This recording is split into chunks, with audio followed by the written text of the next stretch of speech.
تھے اور سب نے کہا کہ وجہ یہ تھی کہ آقا علیہ السلام نے ان کی نعت سن کر دعا دی تھی، اور یہ آقا علیہ السلام کی دعا، اور بھی وہ صحابہ جو نعت خوان تھے جس کی نعت پسند آتی تو یہ آپ کا ایک کامن جملہ تھا، اس کو انہی کلمات سے دعا دیتے تھے۔ حضرت خریم بن اوس بن حارثہ روایت کرتے ہیں، امام طبرانی اور امام حاکم اور امام ابو نعیم نے اس کو تخریج کیا، فرماتے ہیں کہ ہم آقا علیہ السلام کی خدمت میں حاضر تھے کہ حضور علیہ السلام کے چچا عباس بن عبد المطلب رضی اللہ تعالیٰ عنہ وہ حاضر ہوئے، آپ کے چچا۔ عرض کیا یا رسول اللہ انی ارید ان امدحک، میں چاہتا ہوں آپ کی نعت پڑھنا، میں آپ کی نعت پڑھنے کی خواہش رکھتا ہوں۔ فقال النبی صلی اللہ علیہ وسلم ہات لا یفدد اللہ فاکا، آقا علیہ السلام نے فرمایا اچھا چچا عباس پھر میری نعت پڑھ، اللہ تمہارے دانت ہمیشہ صحیح و سالم رکھے، یعنی اسی طرح عمدہ کلام اور نعت پڑھتے رہو۔ پھر حضرت عباس نے حضور علیہ السلام کی شان میں یہ نعت پڑھی، اور نعت کے لفظ تھے وَأَنْتَ لَمَّا وُلِدْتَ أَشْرَقَتْ الْأَرْضُ وَضَاءَتْ بِنُورِكَ الْأُفُقُ فَنَحْنُ فِي الضِّيَاءِ وَفِي النُّورِ وَسُبُلُ الرَّشَادِ نَخْتَرِقُ۔ آپ کی نعت کے دو شعر حدیث کے پاک کی کتاب میں انہوں نے روایت کی ہیں، کہا کہ آپ وہ ذات ہیں کہ جب آپ کی ولادت، انہوں نے حضور کی میلاد کا بیان کیا، اس نعت میں حضور کے میلاد کا بیان کیا، یا رسول اللہ آپ وہ ذات ہیں کہ جب آپ کا میلاد ہوا یعنی آپ کی ولادت باسعادت ہوئی تو آپ کے نور سے ساری زمین چمک اٹھی اور آپ کے نور سے افق کے عالم روشن ہو گئے، پس ہم آپ اسی ہدایت کے نور میں راستے طے کر رہے ہیں اور آپ کی عطا کردہ روشنی اور آپ ہی کے نور میں ان راہوں پر گامزن ہیں۔ یہ عباس بن عبد المطلب رضی اللہ تعالیٰ عنہ نے۔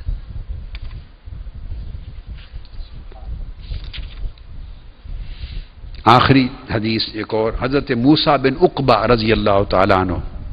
وہ روایت کرتے ہیں، وہ فرماتے ہیں کہ حضرت کعب بن زہیر صحابی تھے، کیا نام؟ کعب بن زہیر رضی اللہ تعالیٰ عنہ،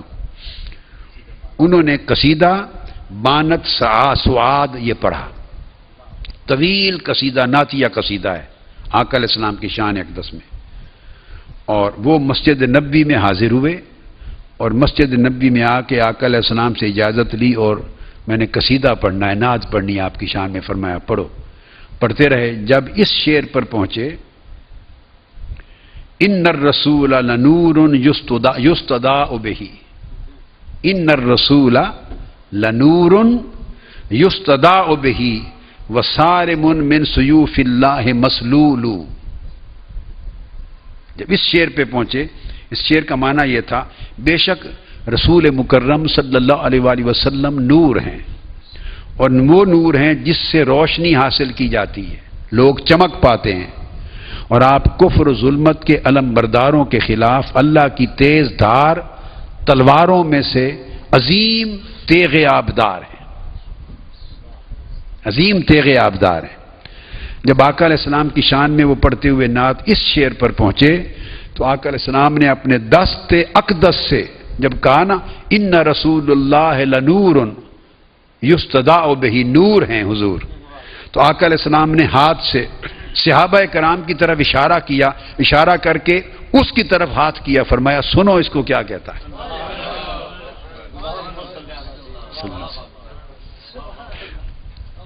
لفظ ہیں اشار رسول اللہ صلی اللہ علیہ وسلم اس شعر پر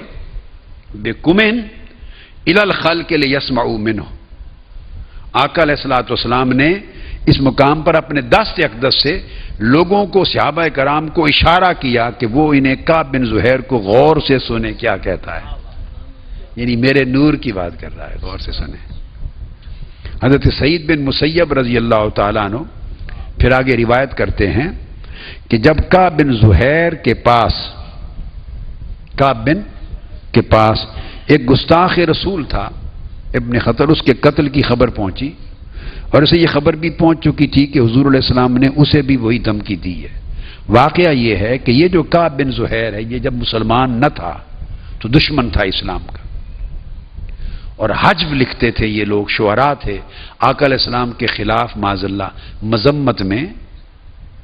ذم میں حجب لکھتے تھے حضور علیہ السلام کے خلاف اور اسلام کے خلاف۔ تو ایک اور گستاخ تھا، ابن خطل تھا، وہ قتل کر دیا گیا، کسی عاشق رسول صحابی نے قتل کر دیا۔ تو کعب بن زہیر کو بھی خبر پہنچی کہ وہ قتل ہو چکا ہے، اور اس کو بھی وہی دھمکی دی کہ اب تمہاری باری ہے، تم حضور علیہ السلام کے خلاف گستاخانہ شعر اور کلام لکھتے ہو، اب تمہیں قتل کر دیا جائے گا۔ تو وہی دھمکی دی جو اس کو ابن خطل کو دی گئی تھی۔ تو کعب سے کہا گیا کہ اگر تو بھی حضور علیہ السلام کی حجب سے باز نہیں آیا تو تمہیں بھی قتل کر دیا جائے گا۔ تو اس نے حضور نبی اکرم صلی اللہ علیہ وسلم کے سب سے زیادہ نرم دل صحابی کے بارے میں معلومات لی۔ اب وہ گھبرا گیا، اس نے کہا اب کیسے بچت ہو؟ اس نے پوچھا کہ صحابہ کرام میں سب سے زیادہ نرم دل صحابی کون ہے؟ لوگوں سے پوچھا، معلومات لی۔ حضور کے صحابہ میں سب سے زیادہ نرم دل صحابی کون ہے؟ اس نے سوچا کہ اب میں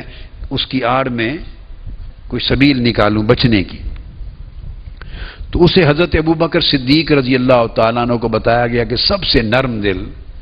سیدنا ابوبکر صدیق رضی اللہ تعالیٰ عنہ۔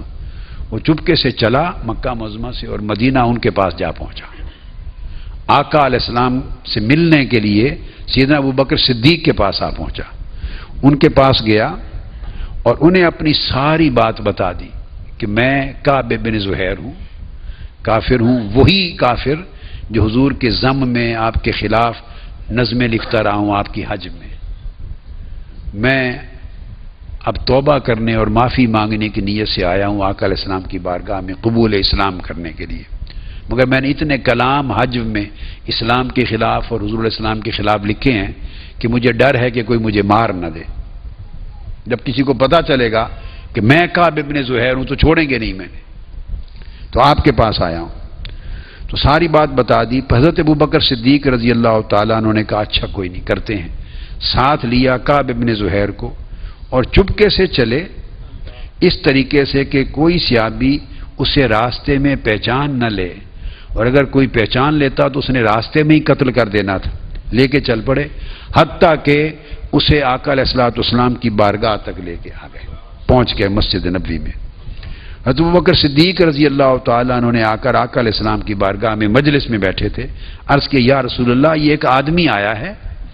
اور آپ کی بیعت کرنا چاہتا ہے، قبول اسلام کرنا چاہتا ہے۔ نام نہیں بتایا، ایک آدمی آیا ہے، آقا بیعت کرنا چاہتا ہے، قبول اسلام کرنا چاہتا ہے۔ سو آقا علیہ السلام نے اپنا دست اقدس آگے بڑھا دیا، آگے بڑھا دیا۔ اس نے چہرے پر نقاب ڈالا ہوا تھا، کپڑا ڈالا ہوا چھپ کر کہ کوئی پہچان نہ لے۔ اسی نقاب کی حالت میں آقا علیہ السلام کی مجلس میں آیا۔ آپ نے یہ نہیں فرمایا کہ یہ نقاب تو الٹو، اس کا چہرے سے کپڑا تو اٹھاؤ، کون ہے؟ نہ، آپ نے عرض کیا یا رسول اللہ یہ ایک آدمی آیا ہے اور قبول اسلام کرنا چاہتا ہے، بیعت۔ آقا علیہ السلام نے دست مبارک آگے کر دیا تو اس نے آقا علیہ السلام کی بیعت کر لی، ہاتھ میں ہاتھ دے کر بیعت کر لی۔ جب بیعت کر لی تو اس وقت چہرے سے نقاب پلٹا، چہرے سے نقاب پلٹا تو اور نقاب پلٹ کر عرض کیا کہ میں قصیدہ لکھ کے لایا ہوں، آپ کے لیے پڑھنا چاہتا ہوں، میرا نام کعب بن زہیر ہے۔ تو یا رسول اللہ کیا میرا لکھا ہوا قصیدہ سنیں گے؟ فرمایا سناؤ۔ بیک گراؤنڈ یہ تھی اس کی، سناؤ۔ اس نے کہا مجھے خبر دی گئی کہ رسول اللہ صلی اللہ علیہ وآلہ وسلم نے مجھے دھمکی دی ہے۔ شعر یہاں سے شروع کیے، مجھے خبر دی گئی، کسی نے خبر دی کہ آقا علیہ السلام نے یہ اعلان کیا ہے، یعنی میرے قتل کی بات کی ہے، اور رسول اللہ صلی اللہ علیہ وسلم کے ہاں تو عفو درگزر کی امید کی جاتی ہے۔ یہاں سے شروع کیا اور پھر شعر میں جب اس شعر پر پہنچا کہ رسول اکرم وہ نور ہیں جن سے روشنی حاصل کی جاتی ہے اور آپ تیغ آبدار ہیں عظیم آقا علیہ السلام اللہ کے دشمنوں کے خلاف، جب اس پر پہنچے تو آقا علیہ السلام نے فرمایا سنو اس کعب بن زہیر کو کیا کہتا ہے، یعنی اشارہ اس امر کی طرف تھا کہ یہ وہی کعب بن زہیر ہے، کیا کہتا رہا ہے اور آج کیا کہہ رہا ہے، سنو اس کو غور سے۔ تو جب اس شعر پہ آیا اور پڑھا کہ ان رسول اللہ صلی اللہ علیہ وسلم لنور، کہ بے شک آقا علیہ السلام نور ہیں، تو آقا علیہ السلام اتنے خوش ہوئے کہ آپ نے اپنی چادر اتاری، جو کندھے مبارک دوش مبارک پہ ڈالی ہوئی تھی، چادر اتار کر وہ چادر اس کو دی، اس کی طرف پھینکی، یہ انعام دے دی اس کو چادر، وہ چادر اس کو انعام عطا کر دی۔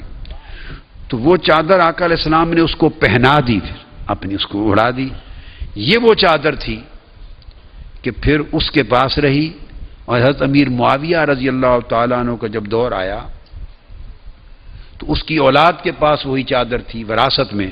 حضرت معاویہ رضی اللہ تعالیٰ عنہ نے کثیر مال اور رقم دے کر اس کی اولاد سے آقا علیہ السلام کی چادر خرید لی، اور پھر جب کبھی تخت پہ بیٹھتے یا جہاد کا موقع آتا یا عید کا دن یا خطبہ کا ایونٹ آتا تو وہ چادر خود وہ بھی اور بعد کے خلفاء اس وقت وہ چادر اپنے کندھوں پہ رکھتے، عیدوں اور خاص تہواروں پر وہ چادر پہنا کرتے تھے جو آقا علیہ السلام نے کعب بن زہیر کو نعت پڑھنے پر دی تھی، اس شعر پہ خوش ہو کر وہ پھر خاص مواقع پر خلفاء پہنا کرتے تھے۔ امام ابن قانے اور امام مسقلانی روایت کرتے ہیں، اور امام ابن کثیر بھی البدایہ میں روایت کرتے ہیں، ابن کثیر